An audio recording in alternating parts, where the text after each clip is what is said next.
1863 সালের 12ই জানুয়ারি কলকাতার এক সম্ভ্রান্ত কায়স্থ পরিবারে জন্ম হয় নরেন্দ্রনাথ দত্তের, যিনি পরবর্তীকালে বিশ্বজুড়ে স্বামী বিবেকানন্দ নামে পরিচিত হন। ছোটবেলা থেকেই নরেনের মধ্যে প্রখর বুদ্ধি ও আধ্যাত্মিকতার ছাপ স্পষ্ট ছিল। তার অনুসন্ধিৎসু মন প্রতিনিয়ত জীবন ও জগৎ সম্পর্কে গভীর প্রশ্ন তুলত। নরেনের জীবনে এক উল্লেখযোগ্য মোড় আসে যখন তিনি রামকৃষ্ণ পরমহংসদেবের সংস্পর্শে আসেন।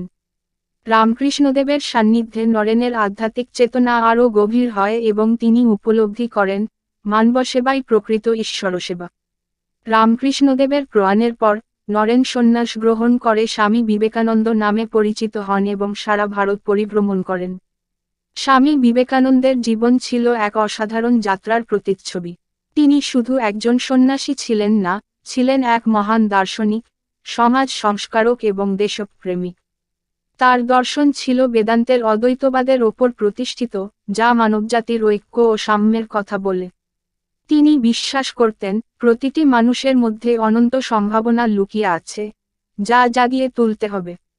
1893 সালে শিকাগোর বিশ্বধর্ম সম্মেলনে স্বামী বিবেকানন্দের বক্তৃতা বিশ্বজুড়ে আলোড়ন সৃষ্টি করে। তার আমেরিকার ভাই ও বোনেরা সম্বোধনটি আজও মানুষের হৃদয়ে গেঁথে আছে। তিনি পাশ্চাত্যের সামনে ভারতীয় দর্শন ও সংস্কৃতির শ্রেষ্ঠত্ব তুলে ধরেন এবং বিশ্বের বিভিন্ন ধর্মের মধ্যে সমন্বয় ও সহিষ্ণুতার বার্তা দেন। একবার স্বামী বিবেকানন্দ পরিব্রাজনের সময় এক গ্রামে উপস্থিত হন। সেখানে তিনি দেখলেন, গ্রামের লোকেরা খুব দরিদ্র এবং কুসংস্কারাচ্ছন্ন। তিনি তাদের শিক্ষা ও স্বাস্থ্য সম্পর্কে সচেতন করার চেষ্টা করেন, কিন্তু গ্রামবাসীরা তাকে খুব একটা গুরুত্ব দেয় না। একদিন গ্রামের এক অসুস্থ শিশু তার মায়ের কোলে কান্নাকাটি করছিল।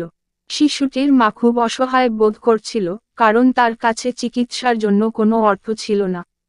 স্বামী বিবেকানন্দ শিশুটিকে দেখে এগিয়ে আসেন এবং তাকে নিজের হাতে সেবা করেন। তিনি গ্রামবাসীদের বোঝান, কিভাবে পরিষ্কার পরিচ্ছন্নতা বজায় রেখে এবং সঠিক খাদ্যাভ্যাস অনুসরণ করে সুস্থ থাকা যায়। স্বামী বিবেকানন্দের সেবা ও জ্ঞান গ্রামবাসীদের হৃদয় স্পর্শ করে। তারা বুঝতে পারে, এই সন্ন্যাসী তাদের কল্যাণের জন্যই এসেছেন। এরপর থেকে তারা স্বামী বিবেকানন্দের কথা মনোযোগ দিয়ে শোনে এবং তার উপদেশ মেনে চলে।